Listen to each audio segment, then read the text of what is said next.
Buenos días, Cristina, ¿cómo estáis? Muy bien, preguntándoos cómo estáis vosotros o cómo están ustedes, porque realmente la situación preocupa. Vosotros. La primera consecuencia de la llegada del coronavirus ha sido el despiporrarse de los precios, creo, en los mercados de Congo y Camerún. Sí, eso ha sido el impacto primero. Aquí hubo una orden del primer ministro, una comunicado del primer ministro de la parte del presidente el 17 por la noche, de aplicación a partir del 18, y entonces los precios se doblaron. En el Congo el comunicado fue el 18, de aplicación a partir del 20. Me decía un amigo por WhatsApp que el saco de harina había pasado de 40.000 francos a 90.000, es decir, con el salario de un mes de un profesor no llegaría ni a comprarse pues 2 sacos de harina. Ahora parece que se está calmando un poco la cosa porque están descendiendo las autoridades sobre el terreno, pero bueno, está claro que además del tema de los precios, que a lo mejor sí se puede controlar un poco más, con el cierre de las fronteras y con el con el control del flujo de personas, pues va a haber mucho más problemas de abastecimiento. Pensar que, por ejemplo, nosotros estamos a 5 horas o 4 y pico del supermercado más cercano. Y bueno, ese tema va a ser complejo. Sí, además también la gente no tiene capacidad ni poder adquisitivo porque son economías de subsistencia que se vive al día, entonces no se puede guardar nada. Tampoco hay electricidad, ni frigoríficos o congeladores en la mayoría de hogares. Y sí, lo que sí es común, y esto le va a hacer gracia a los oyentes porque ya es un tema recurrente, es que tampoco hay papel higiénico. Ay, por favor, Victoria, qué humor, qué humor. La higiene va a ser la siguiente gran pregunta, porque la indicación es lavarse las manos con muchísima frecuencia, cada 45 minutos, y aislar los grupos humanos de tal manera que permanezcan encerrados en las casas. El panorama en Camerún y en Congo. Pues el panorama es un poco surrealista. Piensa que las Naciones Unidas da unos datos que son generales y en las zonas rurales son mucho más elevados, que el 63% de la población de África no tiene acceso a agua y jabón. Nosotros lo tenemos un poco mejor, por ejemplo, en el Congo, gracias a un proyecto que hicimos con Manos Unidas, con Canal Voluntarios de Canal Isabel II de Madrid y con la Fundación Camper, pues hizo un proyecto de abastecimiento de agua en zona rural que abastece de agua al hospital, a las 2 escuelas y a los 2 internados, y gracias a eso ahora nuestro Hospital General de Referencia, que atiende un área de salud de 130.000 personas, pues va a poder disponer de agua y potable, gracias a Dios, en una crisis así. Y luego aquí en Camerún pues tenemos un proyecto de agua potable que está actualmente en curso, financiado por la Fundación Reina Sofía, que abastece de agua a la escuela y al hogar. Pero en general las condiciones son muy difíciles. Poder comprarse una pastilla de jabón es un lujo para muchas personas. Yo me acuerdo que la noche de Navidad, Julia, que es una niña que tiene 4 años, delante del pesebre, que cada niño le pedía a Jesús lo que quería, le dijo: Jesús, te pido que me traigas una pastilla de jabón. Como la situación hospitalaria, ¿no? Va a ser muy preocupante. Ustedes creo que tienen una suerte de dispensario médico. ¿Con qué recursos? ¿Con cuánta población a cargo? Pues aquí el dispensario, o sea, que es un hospital, pero bueno, es un hospital en el que viene la gente de la zona rural y también bajan los pigmeos Baeli de los campamentos. No tenemos médico y tenemos mucha escasez de medicamentos. Por ejemplo, muchas veces no tenemos ni siquiera paracetamol.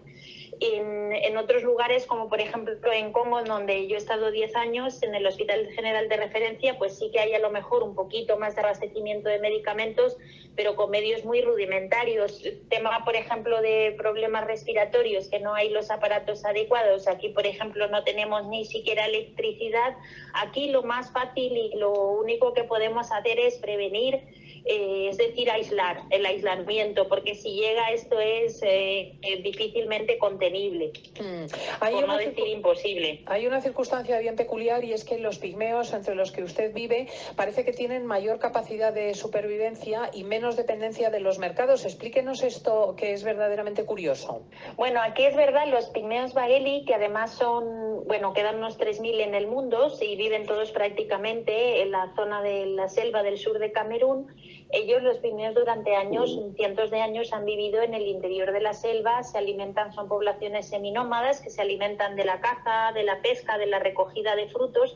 Entonces, cuando aquí se dio la orden del ministerio el 17 por la noche y el 18 se fueron los niños, pues nosotros, las niñas pigmeas que tenemos en el hogar, que son 44 entre 3 y 15 años, sabemos que es donde están más seguras. Los campamentos que están en los lugares más alejados pues tienen dificultad de comunicación con otras poblaciones y además sabemos que de hambre no se van a morir, que van a poder comer porque siempre han vivido así. Y hay otros campamentos, otros poblados que están más cerca de las carreteras y ahí sí hay un poquito más de riesgo de contagio, pero la verdad es que para los que viven en el interior de la selva el tema de la alimentación no es una preocupación. De hecho, ningún niño se le ocurrió preguntar ¿y qué vamos a comer y qué va a pasar? Y además, en general, aquí la población, por ejemplo, en nuestra zona rural, como no dependemos en absoluto, en este poblado, por ejemplo, no hay ninguna tienda, no hay coches, no hay taxis, no hay autobuses, no hay nada. Lo único que se puede comprar es pan local y no se puede comprar siempre, con lo cual la gente aquí come de lo que cultiva y entonces pues no se pone ese problema de suministro de una forma tan grave. Pero sí se pone en otras partes del país. Hay una pregunta que le quería hacer, o que nos contase la anécdota de cuando llevó a las niñas a la selva recientemente y que le demostraron su capacidad de supervivencia y le hicieron pensar que en caso de una muy grave dificultad también ustedes van a tener que irse con los pigmeos a la selva.